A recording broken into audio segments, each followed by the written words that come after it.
तो भाई धुरंधर मेनिया जो इंडियन बॉक्स ऑफिस पे चल रहा है उसकी वजह से इंडियन मूवीज तो अपनी रिलीज डेट पोस्टपोन कर ही रही हैं। वहीं रियान गॉसलिंग की प्रोजेक्ट हेल मेरी जो कि ओरिजिनली इंडिया में 19 मार्च को रिलीज होने वाली थी वो भी ऑलमोस्ट एक वीक की देरी और ऋतिक रोशन द्वारा किए गए तगड़े प्रमोशंस के बाद फाइनली इस वीक इंडिया के बहुत ही लिमिटेड स्क्रीन्स पे ही सही पर एटलीस्ट रिलीज हो ही गई।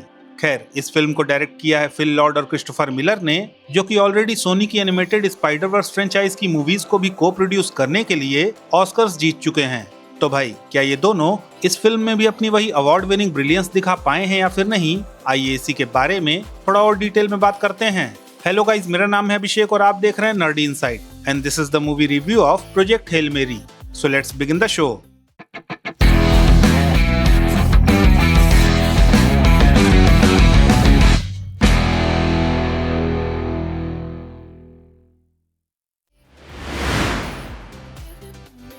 अब भाई आगे बढ़ने से पहले अगर फिल्म की ब्रीफ समरी की बात करें तो फिल्म की कहानी रियान गॉसलिंग के कैरेक्टर रायलैंड ग्रेस के अराउंड रिवॉल्व करती है, जो कि एक अमेरिकन मिडिल स्कूल में साइंस टीचर होने के साथ साथ एक टाइम पे मॉलिक्यूलर बायोलॉजिस्ट भी रह चुका है। खैर, किसी तरह के बैक्टीरिया या फिर माइक्रो ऑर्गेनिज्म की वजह से इस यूनिवर्स में सूरज ठंडा पड़ रहा है और अगर कुछ न किया गया तो अगले आने वाले 30 सालों में पृथ्वी की आबादी 25% तक कम हो सकती है। तो बस इसी खतरे से निपटने के लिए नासा वाले ग्रेस को प्रोजेक्ट हेल मेरी नाम के एक मिशन के अंडर स्पेस में भेज देते हैं, जिसके बाद ग्रेस की ये स्पेस जर्नी कैसे कैसे आगे बढ़ती है वेल यही इस फिल्म की कहानी है।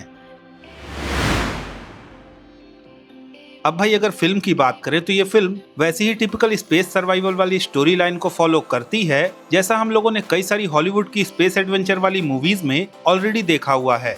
इनफैक्ट भाई अगर स्टोरी वाइज इस फिल्म को ध्यान से देखें तो ये फिल्म स्पेस सर्वाइवल से कहीं ज्यादा एक ह्यूमन और एक एलियन, जिसे फिल्म में रियान गॉसलिंग का कैरेक्टर रायलैंड ग्रेस रॉकी नाम देता है, उन दोनों के बीच की फ्रेंडशिप और बॉन्डिंग पे फोकस करती है, जहाँ पे कैसे दोनों के ही प्लैनेट सेम टाइप की प्रॉब्लम्स को फेस कर रहे हैं और कैसे दोनों इस प्रॉब्लम का सोल्यूशन खोजने के प्रोसेस में एक दूसरे से मिलने के बाद इतने क्लोज फ्रेंड्स बन जाते हैं कि दोनों ही एक दूसरे के लिए लिटरली खुद को सेक्रीफाइस करने के लिए भी तैयार हैं। ये सब इस फिल्म में काफी एंटरटेनिंग और ब्यूटीफुल मैनर में हमारे सामने प्रेजेंट किया गया है। इनफैक्ट भाई टू बी वेरी फ्रैंक, अगर इस फिल्म में रॉकी भाई की एंट्री नहीं होती तो ऑडियंस लिटरली इस फिल्म में काफी ज्यादा बोर हो जाती। हालांकि अगेन ऐसा नहीं है कि रॉकी भाई की वजह से फिल्म की ये प्रॉब्लम पूरी तरह से सॉल्व हो गई है। इनफैक्ट भाई सच कहूं तो ये फिल्म रॉकी भाई के बावजूद भी कई जगहों पे थोड़ी स्लो और बिना मतलब की ड्रैग्ड फील होती है। खैर, अब भाई अगर इस फिल्म के सबसे ज्यादा मार्केट किए गए फीचर यानी कि इसके विजुअल्स की बात करें तो हाँ भाई, वहाँ पे एज एन ऑडियंस मुझे ये रियलाइज हुआ कि इस फिल्म को थिएटर्स में ही देखना क्यों जरूरी है, क्योंकि भाई जिस तरह के स्पेस विजुअल्स हमें इस फिल्म में देखने को मिलते हैं उन्हें देख के आपको कहीं ना कहीं इंटरस्टेलर और मार्शियन जैसी मूवीज की याद आ जाएगी। और भाई फॉर अ फन फैक्ट, ये फिल्म भी मार्शियन मूवी की तरह ही एंडी वियर की 2021 की नॉवेल प्रोजेक्ट हेल मेरी का ही एडॉप्शन है। खैर, coming back to the visuals, तो हाँ भाई इस फिल्म के विजुअल्स सच में इतने ज्यादा बढ़िया हैं कि आप इस फिल्म को जितनी भी बड़ी स्क्रीन पे देखो वो कम है। सो आई वुड सजेस्ट कि आपको इस फिल्म को किसी आईमैक्स स्क्रीन पे ही देखना चाहिए, क्योंकि भाई सबसे पहले तो इस फिल्म को शूट ही किया गया है आईमैक्स स्क्रीन के लिए और दूसरा इस फिल्म में सीजीआई और वीएफएक्स की जगह प्रैक्टिकल इफेक्ट्स का यूज किया गया है। This ship wasn't built for this. अब भाई एट लास्ट अगर इस फिल्म में एक्टिंग वगैरह की बात करें तो well there is nothing much to talk about, क्योंकि भाई 70% फिल्म में आपको केवल रियान गॉसलिंग के साथ साथ रॉकी भाई ही देखने को मिलेंगे।